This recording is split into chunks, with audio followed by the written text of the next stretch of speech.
wajahnya serius tetapi lembut. Abu Thalib, dengarkan aku baik-baik. Anak ini istimewa. Dalam kitab-kitab kami disebutkan bahwa seorang nabi terakhir akan muncul dengan tanda-tanda seperti yang aku lihat pada Muhammad. Abu Thalib terlihat terkejut. Apa maksudmu, wahai Buhairah? Dia hanya anak yatim piatu yang aku asuh dengan kasih sayang. Buhairah menggelengkan kepala. Tidak, Abu Thalib. Dia bukan anak biasa. Aku khawatir jika engkau membawanya ke negeri Syam, orang-orang Yahudi akan mengetahui siapa dia dan mencoba mencelakainya. Aku mohon, demi keselamatannya, jangan bawa dia lebih jauh. Abu Thalib terdiam, merenungkan kata-kata Buhairah. Aku tidak tahu apa yang harus aku lakukan. Dia ingin ikut dan belajar, tetapi aku juga tidak ingin sesuatu yang buruk terjadi padanya. Buhairah menatap Abu Thalib dengan penuh kesungguhan. Abu Thalib, engkau harus melindunginya. Kembalikan dia ke Mekah. Itu adalah tempat yang paling aman baginya sekarang. Malam itu, Abu Thalib memanggil Nabi Muhammad kecil. Dengan suara lembut ia berkata, Muhammad, keponakanku, aku telah berbicara dengan Buhairah. Dia mengatakan bahwa perjalanan ini mungkin berbahaya bagimu. Aku berpikir untuk mengirimmu kembali ke Mekah. Nabi Muhammad kecil menatap pamannya dengan mata yang penuh pengertian. Paman, jika itu yang terbaik, aku akan menurut. Aku tidak ingin membuatmu khawatir. Abu Thalib memeluk keponakannya dengan erat. Engkau adalah amanah terbesar dalam hidupku, Muhammad. Aku hanya ingin memastikan engkau selamat. Keesokan harinya Abu Thalib memerintahkan beberapa anggota kafilah untuk mengantarkan Nabi Muhammad kecil kembali ke Mekah. Ketika kafilah itu berangkat, Abu Thalib menatap kepergian keponakannya dengan perasaan lega bercampur haru. Sebelum mereka berpisah, Buhairah mendekati Abu Thalib sekali lagi. Abu Thalib, jaga anak itu dengan segenap hatimu. Dia akan membawa perubahan besar bagi dunia ini. Aku melihatnya seperti aku melihat cahaya matahari. Abu Thalib mengangguk. Aku akan melindunginya dengan segala yang aku miliki. Terima kasih atas peringatanmu, wahai Buhairah. Perjalanan kembali ke Mekah berlangsung dengan selamat. Setibanya di rumah, Nabi Muhammad kecil disambut oleh keluarganya dengan penuh sukacita. Meskipun ia masih terlalu muda untuk memahami sepenuhnya apa yang terjadi, pengalaman ini menjadi salah satu momen yang menandai perjalanan hidupnya yang luar biasa. Abu Thalib sementara itu merasa lega telah mengambil keputusan yang tepat. Ia berjanji dalam hati untuk selalu menjaga Nabi Muhammad kecil, apapun yang terjadi. Ia tidak menyadari bahwa keponakannya ini kelak akan menjadi rahmat bagi seluruh alam semesta. Kisah pertemuan Rasulullah dengan pendeta Buhairah ini adalah salah satu tanda awal kenabian beliau. Kepekaan dan perhatian Abu Thalib serta peringatan Buhairah menjadi bukti bahwa Allah Ta'ala senantiasa menjaga Rasulnya sejak kecil, mempersiapkannya untuk misi besar yang akan ia emban di masa depan. Kisah ini mengajarkan kita tentang pentingnya menjaga amanah, mendengarkan nasihat, dan mempercayai rencana Allah Ta'ala yang selalu memiliki hikmah di balik setiap peristiwa.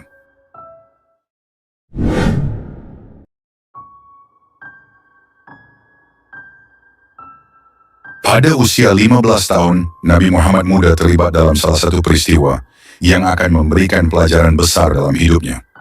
Perang Fijar adalah peperangan sengit yang melibatkan suku Quraisy dan sekutu mereka, Bani Kinanah, melawan suku Qais Island. Meski konflik ini kelak dikenal sebagai salah satu episode kelam dalam sejarah Mekah, bagi Nabi Muhammad muda, perang ini adalah panggung pertama untuk menyaksikan betapa mahalnya harga perdamaian dan keadilan. Hari itu, udara Mekah begitu panas. Pasir gurun membara di bawah kaki para prajurit. Nabi Muhammad muda, meskipun masih remaja, berdiri di antara paman-pamannya. Tangannya sibuk menyiapkan anak-anak panah untuk mereka. Matanya menyaksikan pertempuran yang memekakkan telinga, pedang-pedang beradu, dan pekik kesakitan menggema di antara bukit-bukit.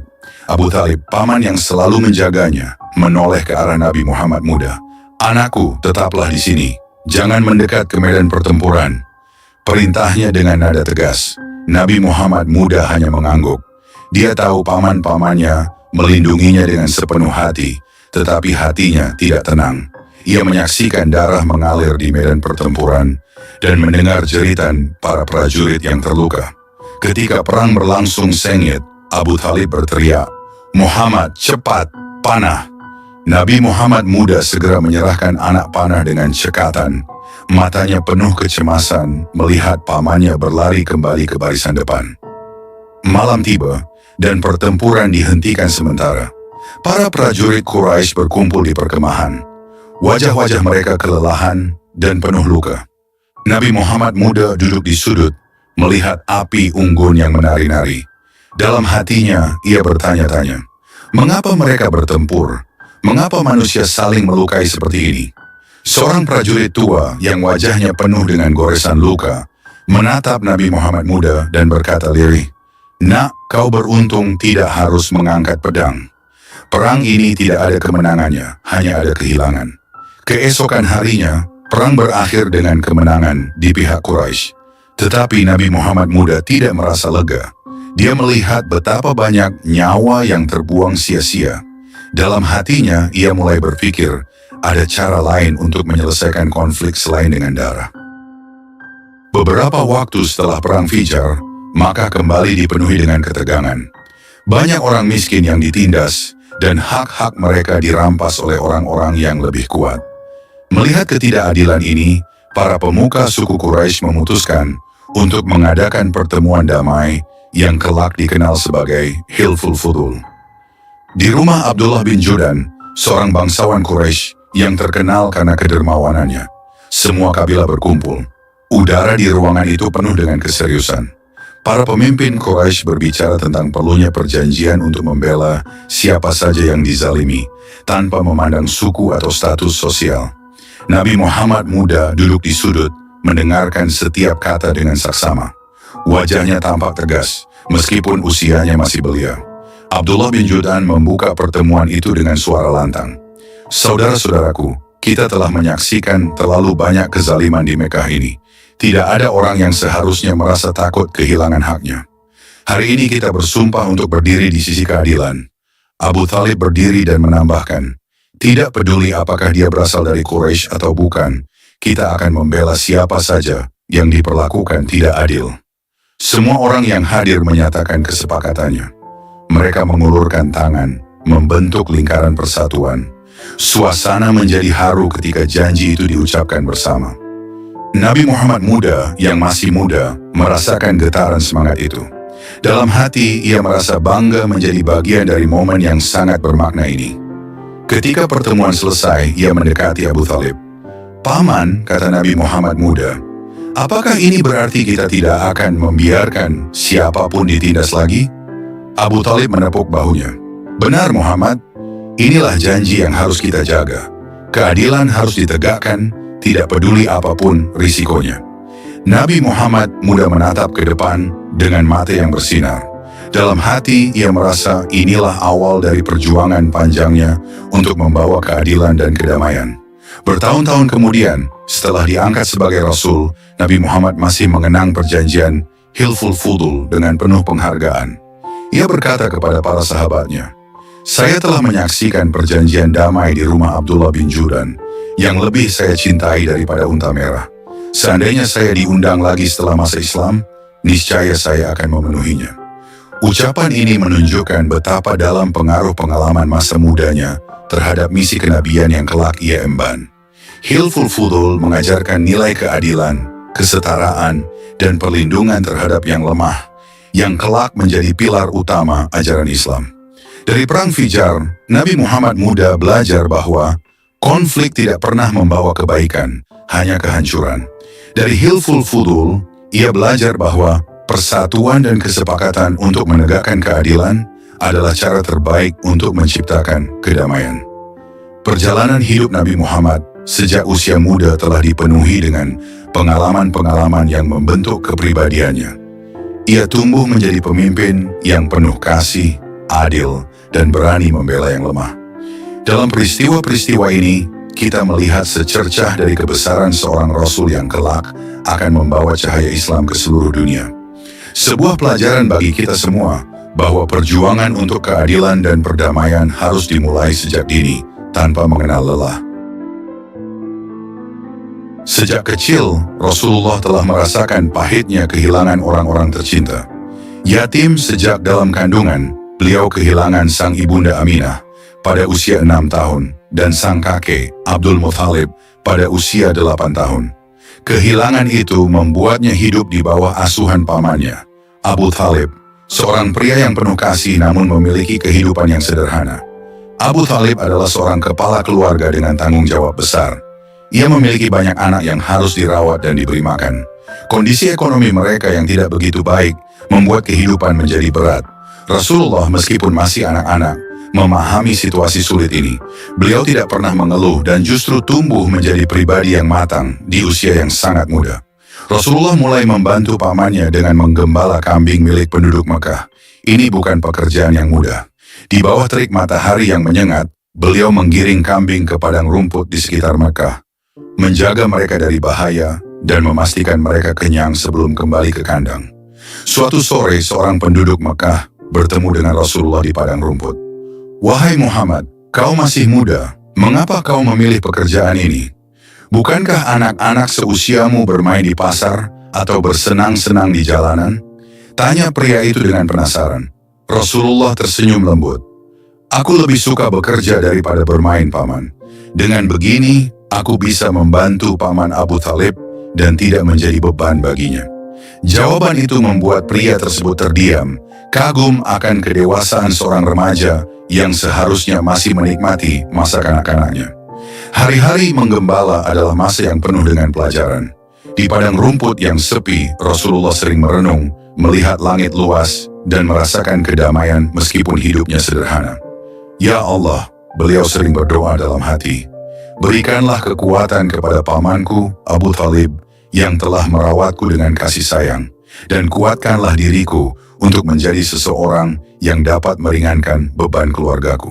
Namun kesabaran beliau sering diuji. Suatu hari kambing-kambing yang beliau gembalakan terancam oleh serangan serigala. Dengan sigap, Rasulullah melindungi kawanan itu, mengusir serigala dengan tongkat yang beliau miliki.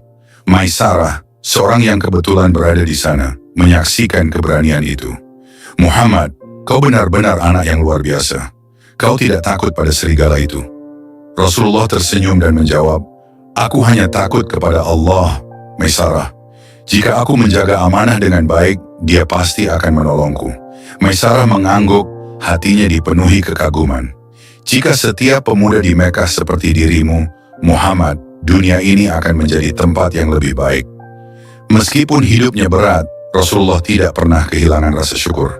Suatu malam ketika mereka hanya memiliki sedikit makanan untuk dimakan, beliau duduk bersama Abu Thalib dan anak-anaknya.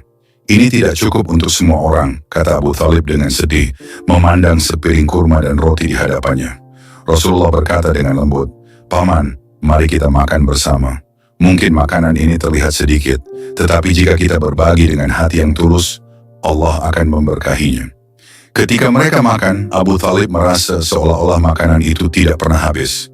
"Muhammad, kau benar-benar membawa keberkahan," gumam Abu Thalib sambil tersenyum. Masa muda Rasulullah adalah perjalanan kesabaran, kerja keras, dan ketulusan. Beliau tidak pernah menyerah pada keadaan, selalu berusaha membantu keluarganya, dan tetap menjaga akhlak yang mulia. Dalam setiap langkah hidupnya, beliau menunjukkan bahwa keberhasilan bukan hanya tentang materi, tetapi tentang kejujuran, ketulusan, dan ketaatan kepada Allah. Kisah masa muda Rasulullah menjadi teladan bagi kita semua, bahwa dalam setiap kesulitan, selalu ada kesempatan untuk belajar, bertumbuh, dan menjadi pribadi yang lebih baik. Dengan kesabaran dan kerja keras, tidak ada hambatan yang tidak bisa diatasi.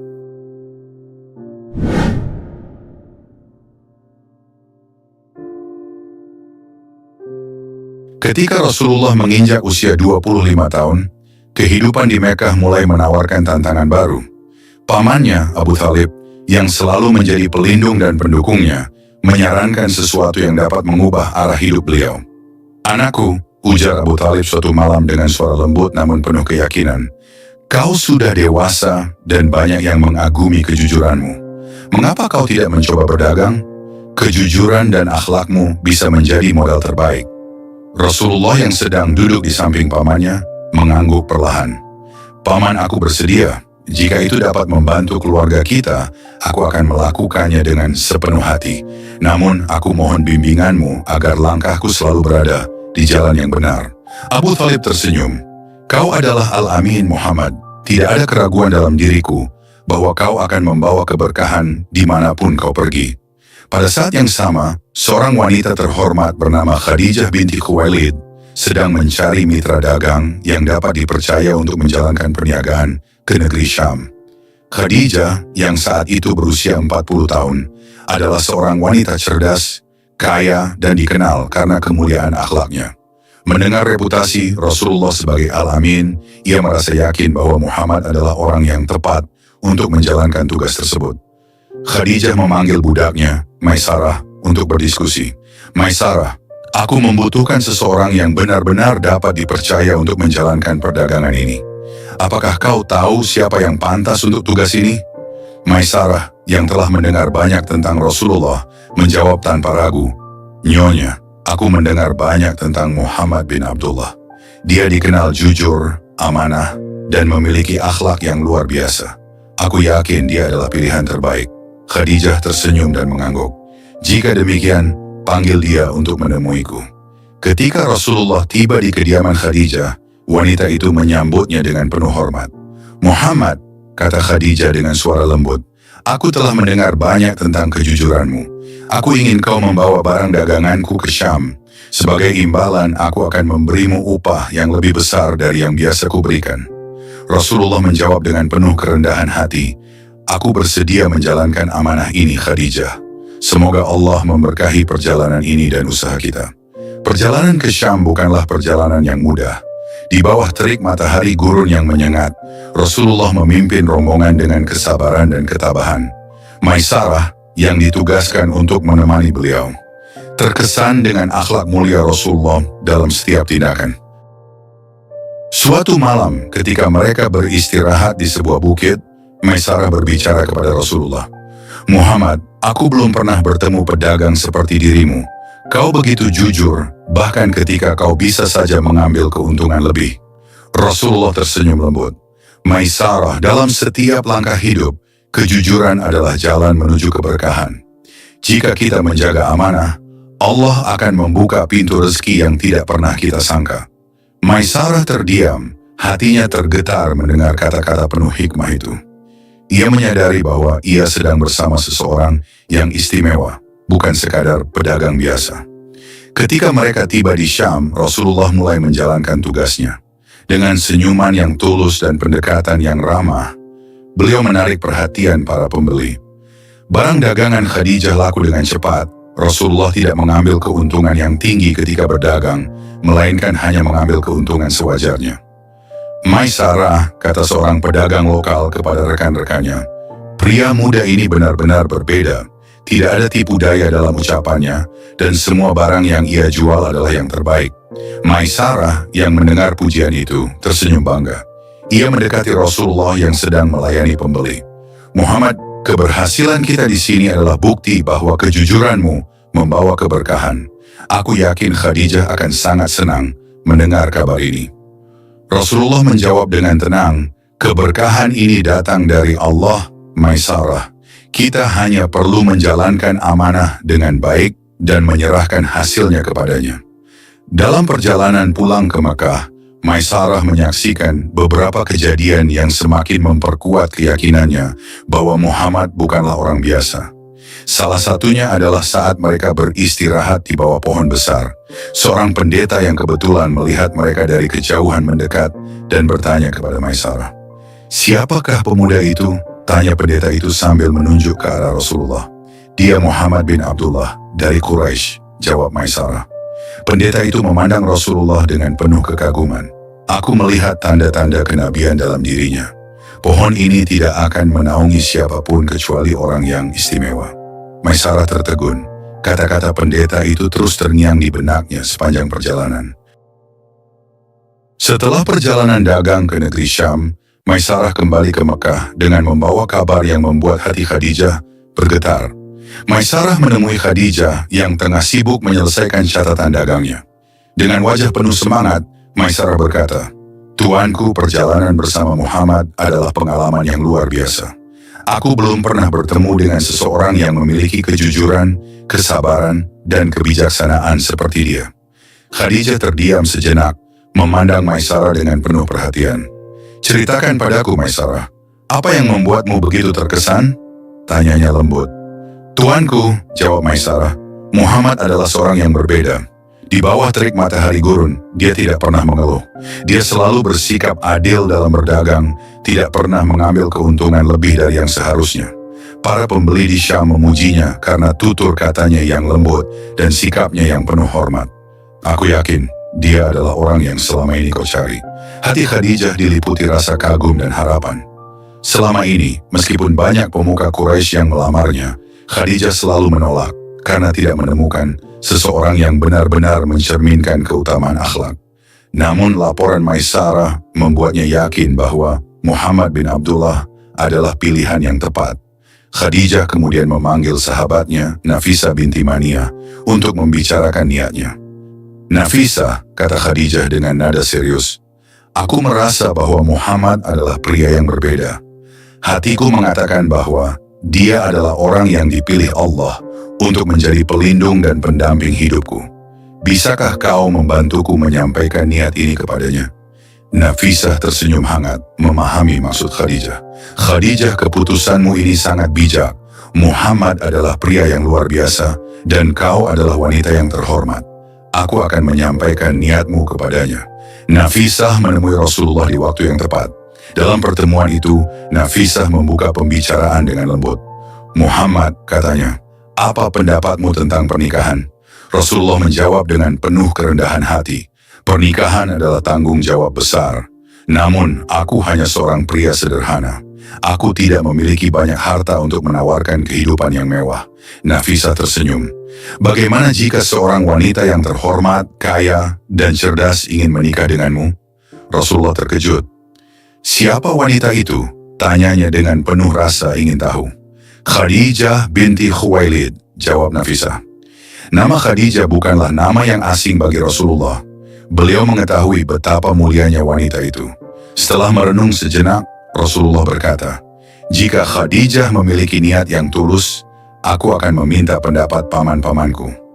Rasulullah segera menyampaikan kabar ini kepada paman-pamannya, termasuk Abu Thalib. Mereka semua menyetujui bahwa Khadijah adalah pilihan yang luar biasa. Abu Thalib pun segera mengatur pertemuan dengan keluarga Khadijah. Hari pernikahan pun tiba. Rasulullah yang saat itu berusia 25 tahun, menikah dengan Khadijah binti Khuwailid yang berusia 40 tahun. Usia yang terpaut 15 tahun tidak menjadi penghalang, karena hubungan mereka didasarkan pada saling menghormati dan cinta yang tulus. Abu Thalib berdiri dan memberikan pidato dalam pernikahan tersebut. "Hari ini kami menyaksikan pernikahan Muhammad bin Abdullah, seorang pemuda dengan akhlak yang mulia, dengan Khadijah binti Khuwailid, wanita terhormat dan cerdas. Muhammad mungkin tidak memiliki banyak harta, tetapi dia memiliki kekayaan yang jauh lebih berharga, kejujuran, kebijaksanaan, dan iman. Semoga Allah memberkahi mereka." Setelah akad selesai, Khadijah memandang Rasulullah dengan penuh cinta. "Muhammad, aku tahu sejak pertama kali mendengar tentangmu, bahwa kau adalah pria yang berbeda. Aku merasa Allah telah memilihmu untuk sesuatu yang besar." Rasulullah menjawab dengan suara lembut, "Dan aku bersyukur kepada Allah karena telah memberiku pasangan yang mulia sepertimu. Aku berjanji akan selalu menghormatimu dan melindungimu." Setelah pernikahan, Khadijah dan Rasulullah memulai kehidupan rumah tangga yang penuh keberkahan. Khadijah selalu menjadi pendukung setia Rasulullah dalam setiap fase kehidupan beliau.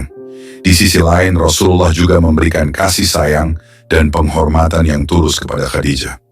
Suatu malam ketika mereka berbincang di rumah, Khadijah berkata, "Muhammad, aku merasa sangat bersyukur kepada Allah karena telah memberiku pasangan seperti dirimu. Kau mengajarkan aku untuk selalu sabar dan bersyukur."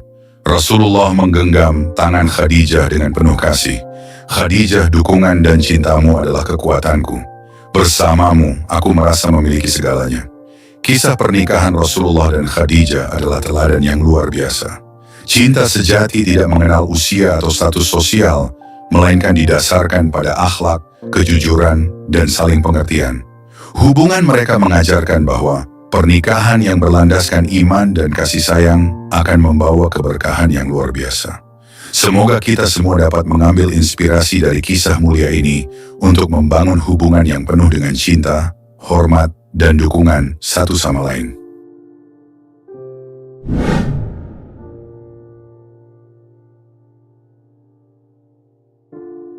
Pada saat Rasulullah berusia 35 tahun, Ka'bah mulai menunjukkan tanda-tanda lapuk akibat usia dan cuaca yang terus menggerusnya. Bangunan suci itu menjadi perhatian besar kaum Quraisy. Sebagai pusat peribadatan dan simbol kehormatan, Ka'bah tidak bisa dibiarkan dalam keadaan yang memprihatinkan. Di tengah rapat besar yang diadakan oleh para pemuka Quraisy, Abu Umayyah bin Mughirah berdiri dan berkata, "Wahai kaum Quraisy, Ka'bah adalah amanah nenek moyang kita. Jika kita tidak segera memugarnya, kita telah mengabaikan kehormatan yang diwariskan kepada kita." Semua orang sepakat, namun mereka juga menyadari bahwa pemugaran rumah Allah ini tidak bisa sembarangan. Maka salah seorang dari mereka angkat bicara, "Biarlah kita memugar Ka'bah dengan harta yang halal saja. Jangan gunakan hasil dari riba, pelacuran, atau kezaliman." "Benar," seru yang lain. "Hanya dari sumber yang suci untuk rumah yang suci." Pekerjaan dimulai dengan membongkar bangunan lama. Setiap suku Quraisy diberi bagian tertentu untuk dikerjakan. Awalnya, suasana penuh semangat dan kebersamaan. Mereka bekerja bahu-membahu, saling mendukung satu sama lain. Namun, suasana damai ini berubah ketika pembangunan mencapai tahap peletakan Hajar Aswad, batu hitam yang memiliki kedudukan sangat mulia di kalangan mereka. Masing-masing suku merasa memiliki hak untuk meletakkan Hajar Aswad di tempatnya. Pemimpin dari setiap suku berdiri, mengajukan alasan mengapa sukunya yang paling layak untuk mendapatkan kehormatan itu. "Kami adalah suku terhormat yang telah menjaga Ka'bah selama bertahun-tahun," teriak salah satu pemimpin suku. "Tidak, kami lebih layak. Kami memiliki sejarah panjang dengan Ka'bah," balas pemimpin suku lainnya dengan nada keras. Pertengkaran pun pecah. Suasana yang awalnya damai berubah menjadi tegang. Para pemimpin suku mulai saling memaki, bahkan beberapa orang sudah menghunus pedang mereka. Darah bisa saja tumpah di tanah suci jika pertikaian ini tidak segera diselesaikan. Dalam keadaan yang semakin memanas, Abu Umayyah bin Mughirah al-Makhzumi, seorang pemimpin yang dihormati karena kebijaksanaannya, berdiri dan berkata dengan suara lantang, "Wahai kaum Quraisy, jangan biarkan darah tumpah di depan rumah Allah. Marilah kita sepakat untuk menyerahkan keputusan ini kepada orang pertama yang memasuki Masjidil Haram melalui pintu ini." Semua orang terdiam merenungi usulan tersebut. Setelah beberapa saat mereka mengangguk setuju. "Baiklah, kita serahkan pada kehendak Allah siapa yang akan masuk pertama kali," kata salah satu pemimpin suku. Mata mereka semua tertuju ke arah pintu Masjidil Haram. Dengan penuh harap dan cemas, mereka menunggu siapa yang akan muncul. Tak lama kemudian, langkah kaki terdengar, dan muncullah seorang pria yang mereka kenal dengan baik, Muhammad bin Abdullah, yang dikenal sebagai Al-Amin, si terpercaya. "Itu dia, itu Muhammad, Al-Amin. Kita semua setuju dia yang memutuskan," seru salah satu dari mereka. Rasa lega menyelimuti hati semua orang. Tidak ada satu pun yang merasa keberatan dengan keputusan tersebut, karena mereka tahu Rasulullah adalah sosok yang jujur, bijaksana, dan adil. Setelah mendengar permasalahan mereka, Rasulullah merenung sejenak.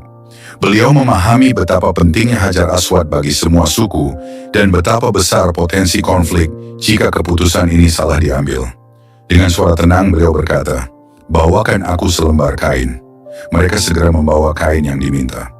Rasulullah meletakkan Hajar Aswad di tengah kain itu, lalu berkata, "Setiap pemimpin suku, peganglah sudut kain ini dan angkat bersama-sama." Para pemimpin suku saling berpandangan. Keputusan ini sangat bijaksana karena tidak memberikan keistimewaan pada satu suku saja. Mereka pun serentak mematuhi perintah Rasulullah. Dengan hati-hati, mereka mengangkat kain tersebut, membawa Hajar Aswad mendekati tempatnya. Ketika batu mulia itu sudah hampir sampai di tempatnya, Rasulullah sendiri yang mengambilnya dengan kedua tangannya yang mulia dan meletakkannya di posisi semula. Semua orang menyaksikan dengan kagum. "Alangkah bijaksananya dia," bisik salah seorang pemimpin suku. "Dia benar-benar Al-Amin," jawab yang lain dengan nada penuh hormat. Keputusan Rasulullah membawa kedamaian yang sebelumnya hilang. Tidak ada suku yang merasa direndahkan atau diistimewakan. Semuanya merasa dilibatkan dalam proses tersebut, sehingga kehormatan mereka tetap terjaga. Seusai peletakan Hajar Aswad, Abu Umayyah menghampiri Rasulullah dan berkata dengan penuh rasa terima kasih, "Wahai Muhammad, keputusanmu telah menyelamatkan kami dari pertumpahan darah. Engkau benar-benar diberkahi dengan kebijaksanaan." Rasulullah hanya tersenyum dengan rendah hati. Ini semua adalah kehendak Allah. Kita hanya berusaha menjaga kedamaian dan kehormatan Ka'bah. Kisah ini mengajarkan kepada kita bahwa kebijaksanaan, keadilan, dan kerendahan hati adalah kunci untuk menyelesaikan konflik. Rasulullah, meski belum diangkat menjadi nabi saat itu, sudah menunjukkan sifat-sifat mulia yang membuatnya layak menjadi teladan bagi umat manusia. Peristiwa pemugaran Ka'bah ini tidak hanya memperlihatkan kebesaran akhlak Rasulullah, tetapi juga bagaimana Allah telah mempersiapkan beliau untuk menjadi pemimpin umat. Semoga kita dapat mengambil pelajaran dari kisah ini untuk selalu menjunjung tinggi keadilan dan kebijaksanaan dalam setiap langkah kehidupan kita. Sejak kecil, Muhammad bin Abdullah adalah sosok yang berbeda dari anak-anak seusianya. Meskipun lahir dan tumbuh di tengah masyarakat yang diliputi oleh kerusakan moral, penyembahan berhala, dan budaya jahiliyah yang gelap, kepribadiannya tetap bersinar, menonjol seperti bintang di malam yang kelam. Sejak dini, Allah telah mempersiapkan beliau untuk misi besar yang kelak akan diembannya sebagai Rasul terakhir. Setiap gerak-geriknya menunjukkan tanda-tanda kebijaksanaan dan keluhuran hati, sehingga masyarakat Mekah memberikan gelar Al-Amin, yang artinya yang terpercaya. Di tengah-tengah suku Quraisy, menyembah berhala adalah tradisi yang mendarah daging. Hampir setiap keluarga memiliki berhala di rumah mereka, yang dihiasi dan disembah dengan penuh takzim. Namun Nabi Muhammad muda memiliki pandangan yang berbeda. Sejak kecil, hatinya sudah menolak keras penyembahan berhala.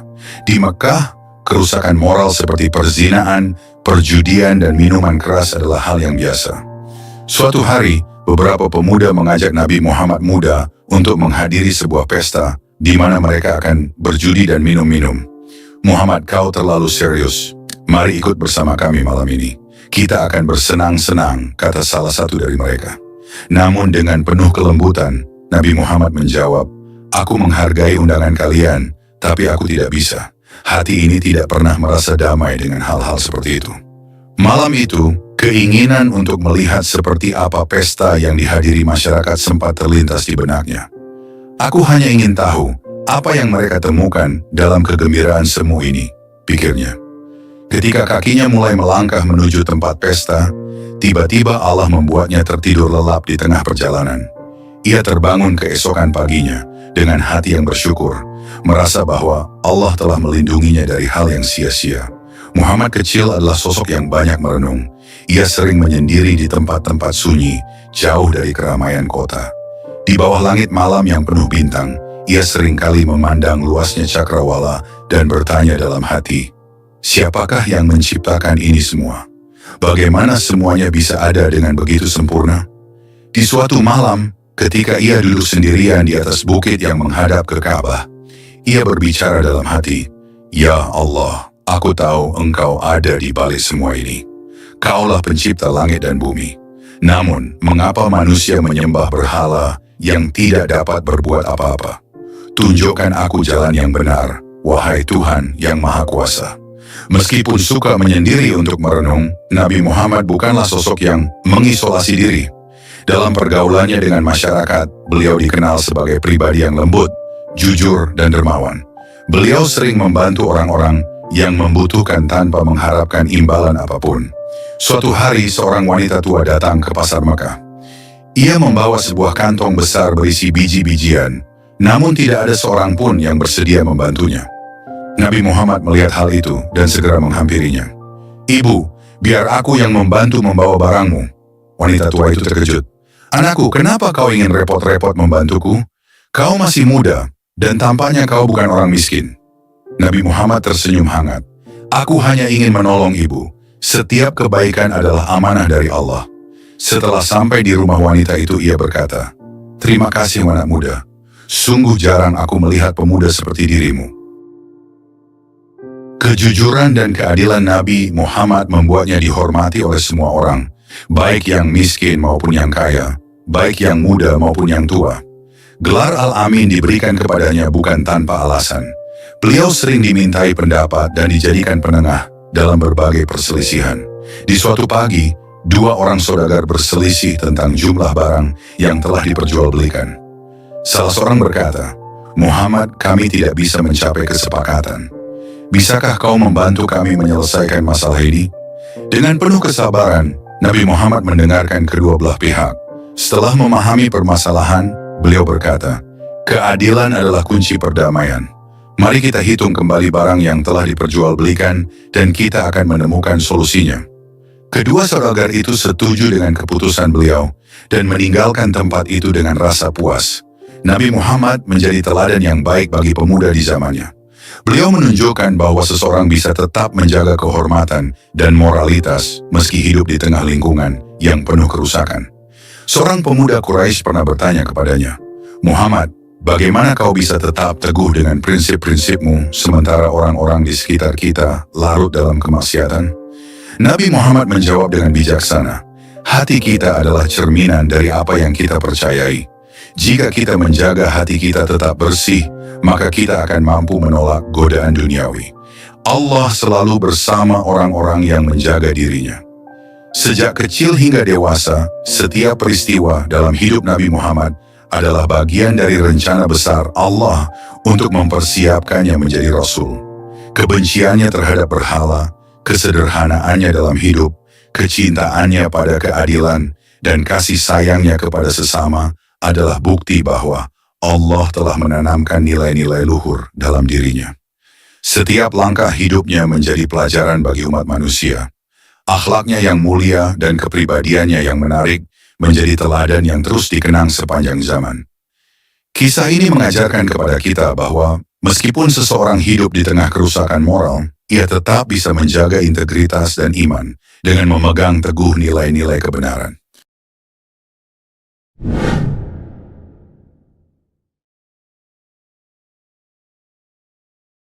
Menjelang usia 40 tahun, Nabi Muhammad SAW semakin menjauh dari hiruk-pikuk kehidupan masyarakat Mekah. Di tengah budaya jahiliyah yang penuh dengan penyembahan berhala, perjudian, dan perzinahan, beliau tidak pernah terlibat dalam semua itu. Hatinya selalu gelisah melihat kehancuran moral di sekitarnya. Beliau sering menghabiskan waktu di Gua Hira, sebuah tempat tenang di Jabal Nur, untuk beribadah dan merenungi kebesaran penciptaan Allah. Setiap kali meninggalkan rumah menuju Gua Hira, Khadijah, istri tercinta beliau, menyiapkan bekal makanan dan minuman. "Suamiku, bawalah ini. Semoga perjalananmu diridai oleh Allah," ucap Khadijah sambil menyelimuti suaminya dengan perhatian penuh kasih. Nabi Muhammad tersenyum lembut. "Terima kasih wahai Khadijah. Engkau adalah penopang hatiku," jawab beliau sebelum melangkah pergi. Di Gua Hira, beliau sering memandangi langit malam yang bertabur bintang dan merenungi ciptaan Allah. Siapakah yang menciptakan semua ini? Siapakah yang mengatur semua yang ada di langit dan bumi? Gumamnya lirih. Malam-malam panjang di Gua Hira menjadi pengantar bagi jiwa beliau untuk mempersiapkan misi besar yang telah Allah tetapkan. Selama 3 tahun, beliau terus merenung dan berdoa mencari petunjuk dari Tuhan. Pada hari Senin, tanggal 21 Ramadan, tepat ketika usia beliau mencapai 40 tahun, terjadi peristiwa besar yang akan mengubah sejarah umat manusia. Malam itu terasa lebih sunyi dari biasanya. Nabi Muhammad sedang beribadah di dalam Gua Hira ketika tiba-tiba muncul cahaya terang yang memancar di dalam kegelapan. Seorang sosok luar biasa, Malaikat Jibril, hadir di hadapan beliau. Tubuh Muhammad gemetar, tetapi beliau tetap berusaha untuk tenang. Jibril mendekat dan berkata dengan suara yang tegas, "Iqra, bacalah." Nabi Muhammad terkejut. "Ma ana biqari," artinya, "Aku tidak bisa membaca," jawabnya dengan jujur. Malaikat Jibril memeluk beliau dengan erat hingga terasa sesak di dada. Kemudian Jibril mengulangi lagi, "Iqra." Namun Nabi Muhammad tetap menjawab, "Aku tidak bisa membaca."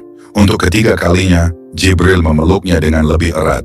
Suara Jibril kembali menggema di dalam gua. Iqra bismi rabbika alladzi khalaq. Khalaqal insana min 'alaq. Iqra wa rabbukal akram. Allazi 'allama bil qalam. 'Allamal insana ma lam ya'lam. Al-Quran Surah Al-Alaq, surah 1-5. Makna ayat tersebut menyentuh hati beliau. Bacalah dengan menyebut nama Tuhanmu yang menciptakan. Dia telah menciptakan manusia dari segumpal darah. Bacalah, dan Tuhanmu lah yang maha pemurah, yang mengajar manusia dengan perantaraan kalam. Dia mengajarkan kepada manusia apa yang tidak diketahuinya. Setelah menyampaikan wahyu, Jibril pun pergi. Nabi Muhammad duduk dengan tubuh gemetar. Ketakutan dan kebingungan menyelimuti hatinya. Apa yang baru saja terjadi? Apakah aku akan celaka? Pikir beliau. Dengan langkah yang goyah, Nabi Muhammad kembali ke rumah. Wajah beliau pucat pasi. Ketika tiba di rumah, beliau segera berkata kepada Khadijah, "Zammiluni, zammiluni." Artinya, selimuti aku, selimuti aku. Khadijah dengan penuh kepanikan, segera mengambil selimut dan menutupi tubuh suaminya. "Apa yang terjadi, wahai suamiku? Apa yang membuatmu seperti ini?" Tanyanya dengan suara lembut. Nabi Muhammad menceritakan peristiwa yang baru saja terjadi di Gua Hira.